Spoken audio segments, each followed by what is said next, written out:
Bonjour, bonjour et bienvenue dans cette présentation des quatre éléments naturels qui existent sur Terre. Et, eh bien c'est parti. De tout temps, l'homme a reconnu autour de lui quatre éléments majeurs sans lesquels il ne pourrait survivre. Quatre forces présentes naturellement dans la nature.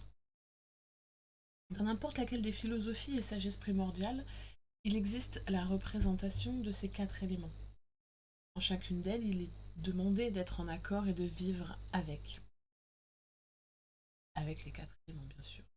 Pour cela, il nous est nécessaire de les connaître, de les ressentir, les éprouver, les servir et les honorer. Et c'est le but de ce live aujourd'hui. Donc quatre éléments autour de nous pour nous permettre de survivre. Vous les connaissez très certainement, l'eau, l'air, le feu et la terre.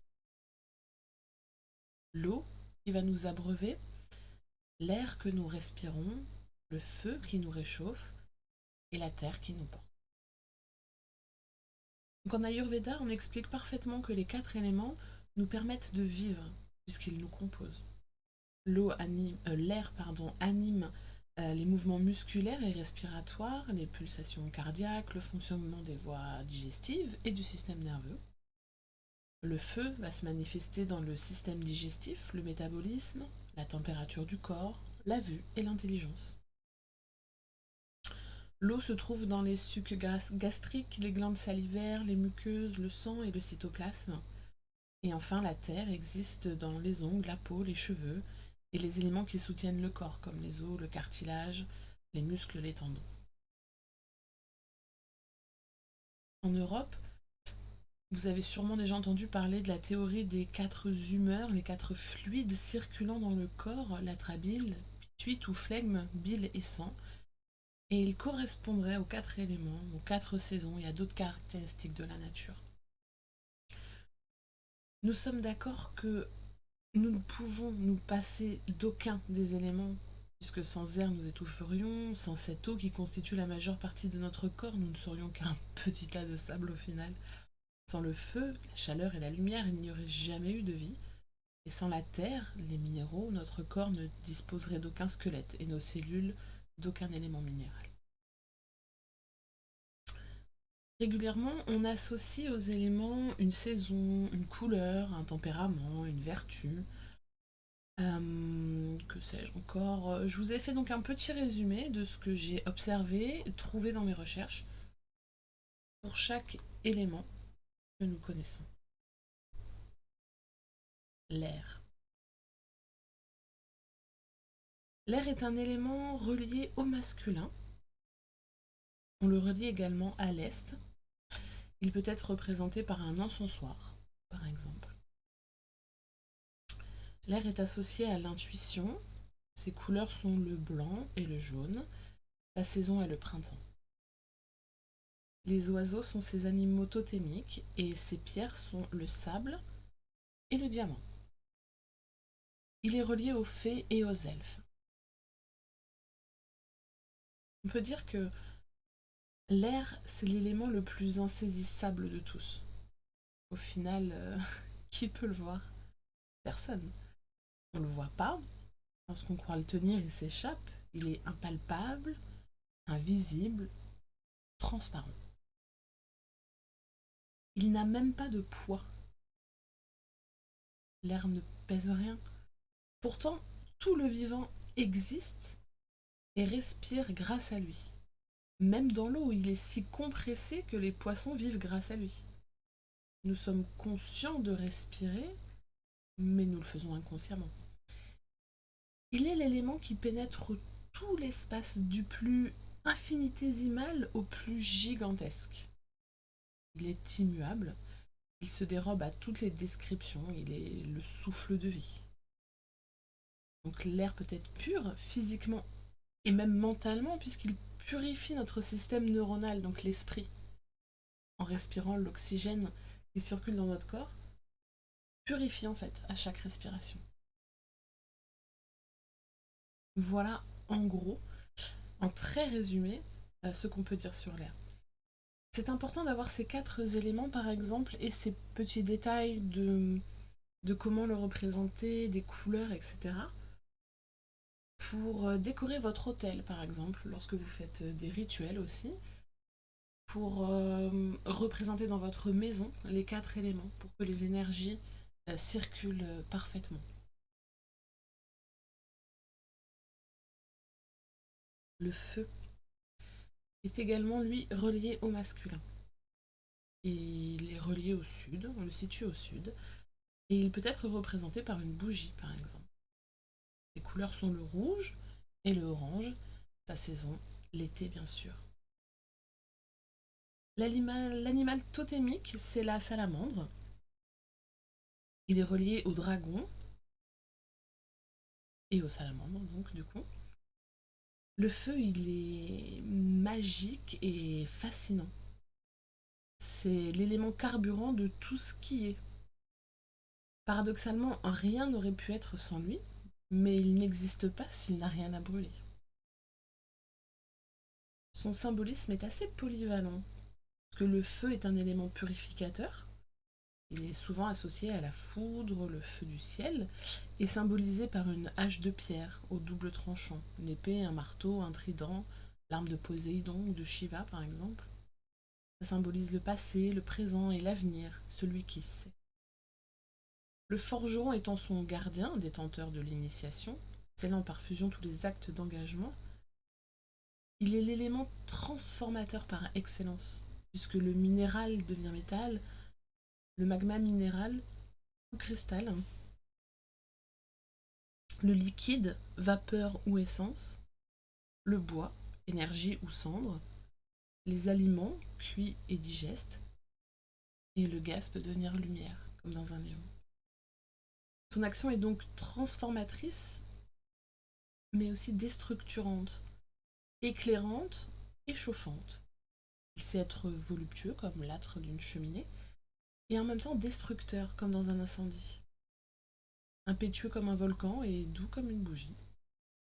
Maîtrisable comme une allumette, et indomptable comme un torrent de lave.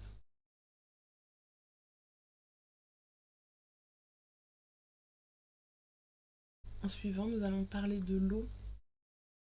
L'eau qui est un élément, relié au féminin, à l'ouest. Elle est représentée par l'eau elle-même. Rien ne présente l'eau à part l'eau. La loi va représenter la purification, ses couleurs vont être sur le bleu et le gris. Sa saison sera l'hiver. Pour les pierres, pour la pierre, on a le saphir et les poissons en toute logique sont ces animaux totémiques. On relie l'eau aux ondines et aux naïades. H2O. C'est la formule chimique la plus connue au monde, certainement. Et pour cause, 85% de la surface du globe en est recouverte. 75% du corps humain en est constitué, 95% pour certains animaux, comme les méduses, certains végétaux comme les algues ou même les champignons. Toute notre planète, c'est une immense flaque d'eau en fait. Admirons quel fabuleux élément on a là dans l'eau. Ces trois états, gazeux, en nuage, vapeur, liquide, la forme eau, ou solide, en glace. Le cycle est donc parfait, on a un cercle impeccable. L'eau est d'origine le flux permanent, la montée, la descente, le drainage de tout notre être physique et même spirituel. L'eau, elle peut s'infiltrer partout aussi, c'est une énergie lourde, au contraire du feu par exemple, qui va s'élever. Elle coule, elle descend au plus profond, elle remonte, elle ressurgit transformée. L'eau va symboliser la persévérance, la volonté, la régularité, et la canalisation bien sûr.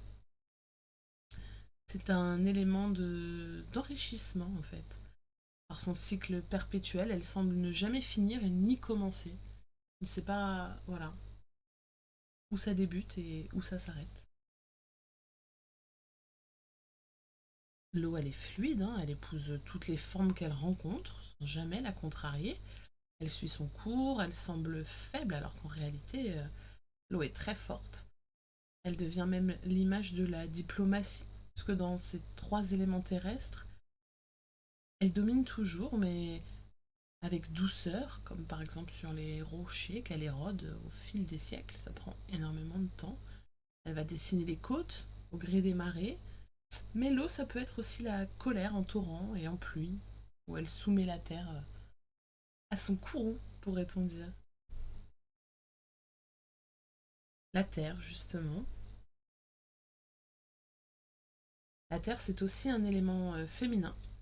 Elle est reliée au nord, elle peut être représentée par de la terre, du sel ou toute forme de vie végétale. La saison, là, pour le coup, c'est l'automne, et ses couleurs sont dans les nuances de vert et de marron. Son animal fétiche est un cerf majestueux, et elle est reliée aux gnomes et aux nains. Dans tous les enseignements, elle est la matrice dans laquelle nous sèmerons notre graine de spiritualité, dans laquelle à notre tour nous nous en nourrissons. La terre, c'est le symbole de la patience et d'exemple. En effet, de l'explosion originelle jusqu'à l'obtention de la première matière fécondable, terre, entre guillemets, il s'est écoulé des milliards d'années. Au niveau patience, on n'a pas fait mieux. Elle est le résultat d'une très lente et longue transformation des bases par l'intermédiaire des trois autres. L'élément terre, c'est aussi le symbole de confiance, d'abandon, car parfois sans la patte, la griffe ou la main de l'homme, elle serait un culte. La terre, ça symbolise aussi bien sûr la fécondité, la régénération dans un rituel de renouveau avec l'eau, l'air et le feu qui lui donne le pouvoir de créer, de recréer, de faire naître. On lui prête alors le travail agricole comme un des éléments de sa fertilité en lui désignant cet acte de la régénération. Et nous possédons en nous ces mêmes pouvoirs, faire naître, fleurir, grandir, mûrir. Voilà, je trouve ça très beau.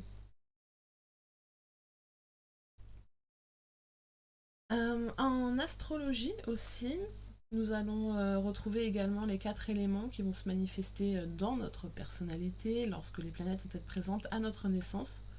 Donc voilà les signes associés pour la Terre, ce seront les taureaux, les vierges et les capricornes.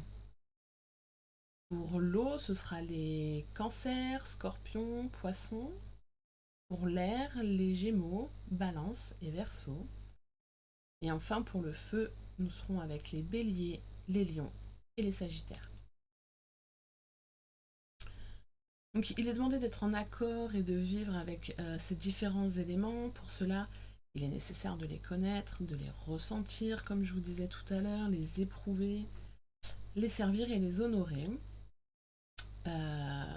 Tout ça dans le but d'assimiler que sans eux, il n'y aurait jamais eu de vie consciente dans la matérialité en fait. Ils forment tous les quatre notre constitution interne, externe, mais aussi subtile. Donc comment peut-on se reconnecter à ces quatre éléments? Revenons sur l'élément R.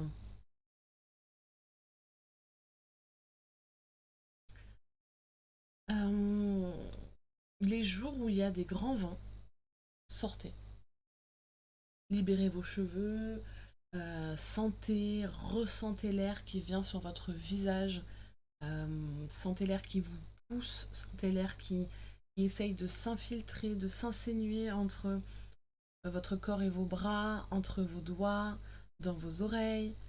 Ressentez vraiment le vent, l'air. Faites régulièrement aussi des exercices de respiration. Écoutez les oiseaux chanter de manière consciente, c'est-à-dire pas simplement comme un bruit de fond, mais vraiment comme, comme une connexion avec l'élément air.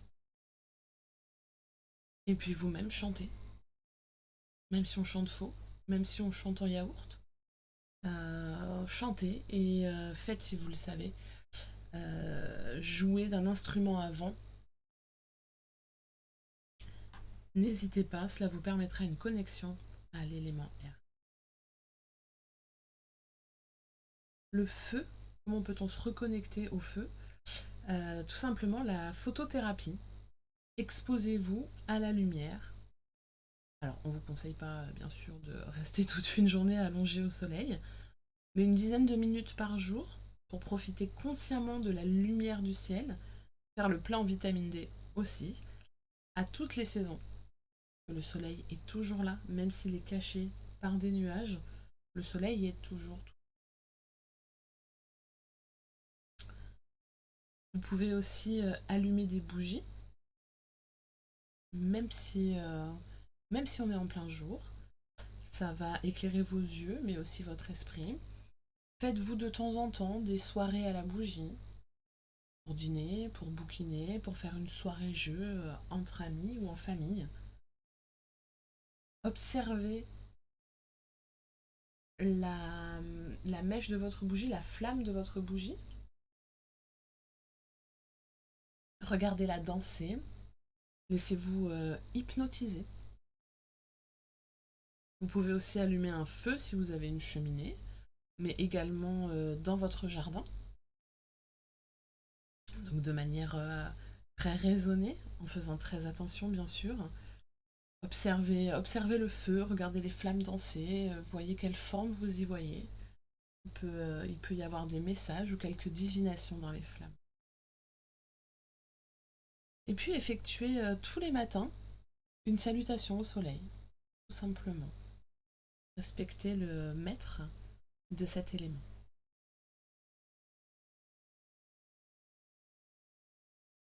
Comment se reconnecter à l'eau? Eh ben déjà la base, il est indispensable de s'hydrater de manière suffisante, donc tant en interne, en buvant de l'eau, en buvant des tisanes, en mangeant également des fruits et des légumes gorgés d'eau si vous avez du mal à boire régulièrement dans la journée, et aussi de manière externe, en hydratant votre peau, tout simplement. Si la saison le permet, vous pouvez faire des baignades en rivière, dans des lacs ou dans la mer, pour vous reconnecter à l'eau. Bien sûr, il faut le faire en toute conscience, en sentant l'eau épouser les formes de votre corps, le porter, s'unir à cet élément. Quand on n'est pas dans la bonne saison pour aller se baigner, on peut tout simplement profiter de la pluie. Ouais. La pluie, c'est pas un si mauvais présage. On peut aller sous la pluie pour se nettoyer avec elle. Euh, Vraiment de manière consciente toujours, de sentir l'eau couler et emporter avec elle euh, tout ce qui est négatif, tout ce dont on ne veut plus. Et si on est en hiver, on peut jouer avec la neige, toujours de manière consciente, en pensant à la forme différente que prend l'eau ce jour-là. On peut prendre des bains aussi, et si vous êtes soucieux de l'écologie, on peut bien sûr voir le nettoyage sous la douche comme on l'a fait avec la pluie, mais aussi prendre des bains de pied. Et puis pourquoi pas, pour ceux qui peuvent, ceux qui le veulent, une cure thermale, si vous êtes vraiment en très grosse déconnexion avec l'élément eau.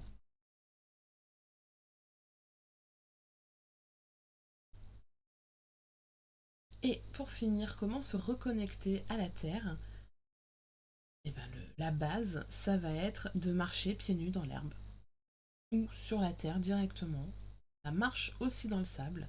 C'est le meilleur moyen pour s'ancrer, pour se sentir en connexion avec la terre planète. Ça va être un moyen de vous reconnecter à cet élément. Le jardinage, bien sûr, est un très bon moyen de reconnexion. Et il faut mettre les mains dedans hein, pour bien sentir la terre. Il ne faut pas avoir peur, il ne faut pas avoir peur de se salir, il ne faut pas avoir peur de se baisser, de se mettre à genoux, d'être au plus proche de la terre. On peut aussi humer la terre qui a cette odeur si particulière. Et on ne met pas de gants, bien sûr. On peut décorer. avec des plantes, avec des fleurs, avec des brins de blé ou des morceaux de bois. Notre intérieur, notre maison, notre bureau, notre cocon, c'est important d'avoir la représentation de l'élément terre dans son intérieur. On peut aussi faire une cure d'argile en interne ou en externe avec des masques réguliers. Et puis on peut occuper ses mains en touchant avec toujours la pleine conscience des pierres, des cailloux, des écorces d'arbres par exemple, ou divers éléments végétaux. Bien sûr, tout ça, ce ne sont que quelques exemples et vous pouvez trouver vos propres moyens de vous reconnecter aux éléments. Ressentez, écoutez-vous, faites-vous confiance et surtout agissez en conscience avec le monde qui vous entoure. Pour vous aider dans les semaines à venir, je vais vous proposer des exercices de reconnexion à chacun des 4 éléments, des petites recettes pour, voilà, pour chaque élément. Ce sera dans les prochaines semaines. Et pour finir de manière un peu plus légère, je vous propose de faire un petit test pour savoir quel est l'élément qui vous correspond le plus. C'est quelque chose d'assez rigolo. C'est un test que j'ai trouvé sur le blog Les Secrets d'Emma, qu'elle a écrit en 2012. Donc je vous laisse le temps de prendre un petit papier, un crayon. Je vais vous poser différentes questions. Notez le numéro de la question et la lettre A, B, C ou D qui correspond. Et à la fin, bien sûr, je vous donnerai les résultats.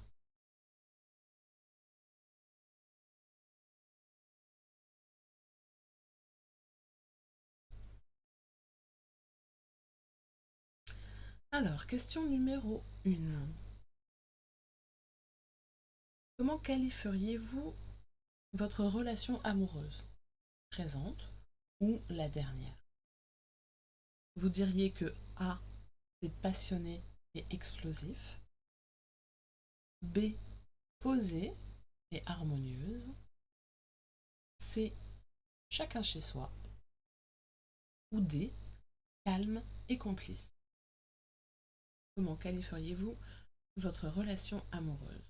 Présente, la dernière effectuée. A, passionnée et explosive. B, posée et harmonieuse. C, chacun chez soi. D, calme et complice. Deuxième question. Si vous pouviez choisir, quel défaut n'aimeriez-vous pas avoir? Petit a, l'orgueil et la fierté quant au travail que vous venez d'effectuer. Petit b, la culpabilité quant à vos actions. Petit c, la fuite face aux problèmes. Ou petit d, la facilité, la fainéantise et le laxisme. Je répète, quel défaut n'aimeriez-vous pas avoir? A, l'orgueil et la fierté quant au travail que vous venez d'effectuer. B, la culpabilité quant à vos actions. C, la fuite face aux problèmes. Ou D, la facilité, la fainéantise et le laxisme. Troisième question. Quel reproche vous fait-on le plus souvent? Petit a, vous êtes trop impulsif, impulsive et coléreux ou coléreuse. Petit b, trop renfermé et trop secret.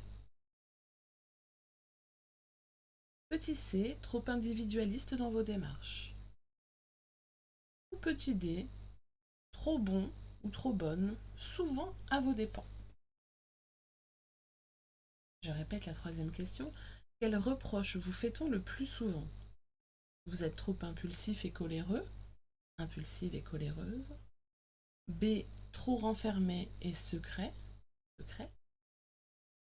C, trop individualiste dans vos démarches. Ou D, trop bonne, trop bon, souvent à vos dépens. Quatrième question. Quelle est la qualité qui vous correspond le mieux? A, Vous êtes toujours franc et toujours franche. B. Le plaisir de partager avec autrui. C. Une prise en compte de critiques. Ou D. Un esprit raisonnable. Je répète la quatrième question. Quelle est la qualité qui vous correspond le mieux? A. Toujours franche et franc. B. Le plaisir de partager avec autrui. C. Une prise en compte des critiques. Ou D. Un esprit raisonnable. Cinquième question. Où aimeriez-vous vivre? Petit A. Sous le soleil, entre chaleur le jour et orage la nuit. Petit B. En pleine forêt vierge, entre arbres et champs de hautes herbes. Petit C. Sur les versants d'une haute montagne, pendu dans le vide. Ou petit D. Sur une île entourée d'une mer turquoise à 25 degrés. Je répète la cinquième question.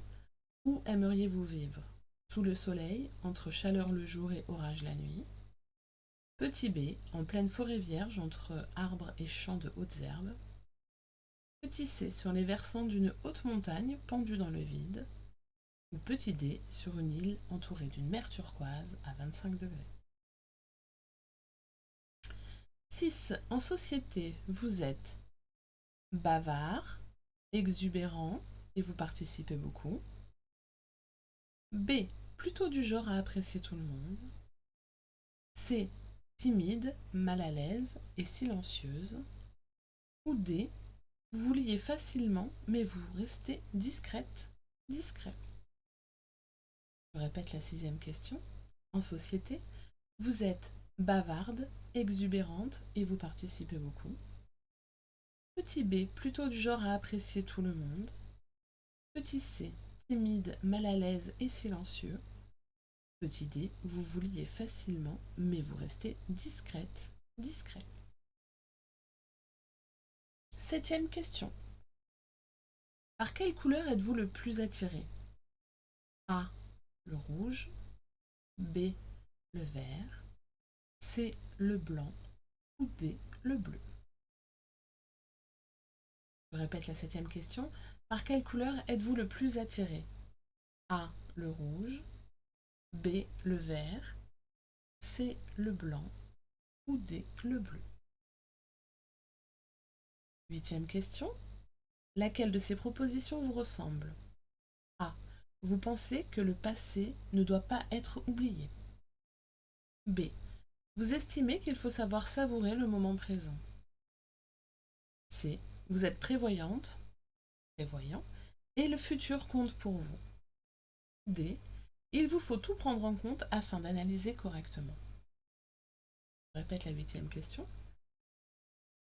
Laquelle de ces propositions vous ressemble? A. Vous pensez que le passé ne doit pas être oublié. B. Vous estimez qu'il faut savoir savourer le moment présent. C. Vous êtes prévoyante, prévoyant, et le futur compte pour vous. D. Il vous faut prendre en compte. Il vous faut tout prendre en compte afin d'analyser correctement. Et nous arrivons aux deux dernières questions. La neuvième. Que choisiriez-vous pour vos prochaines vacances? A. Une traversée du Sahara à dos de chameau au milieu d'une caravane de Touaregs. B. Un camping aventure en pleine forêt noire. C. Un circuit pour découvrir les côtes sauvages d'Irlande. D. Une cure sur l'île de Malte et ses criques d'eau turquoise. Je répète la neuvième question. Que choisiriez-vous pour vos prochaines vacances? A. Une traversée du Sahara à dos de chameau au milieu d'une caravane de Touaregs. B. Un camping aventure en pleine forêt noire. C. Un circuit pour découvrir les côtes sauvages d'Irlande. D. Une cure sur l'île de Malte et ses criques d'eau turquoise.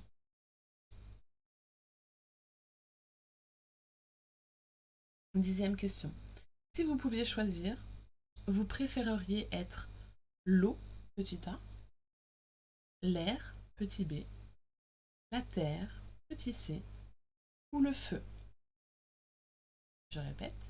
Si vous pouviez choisir, vous préféreriez être l'eau, petit a, B, l'air, C, la terre ou le feu, petit d.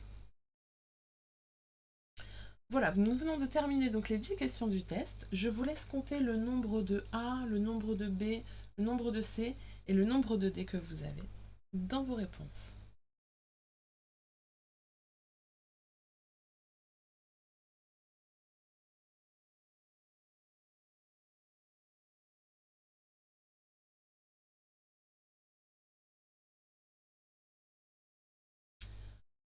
Bonjour Carole, je viens de voir ton message. Alors, je ne sais pas trop à quel moment tu es arrivée. On est sur la fin du live. Mais le replay sera disponible, ne t'inquiète pas. Alors, vous avez compté le nombre de A, B, C ou D que vous avez.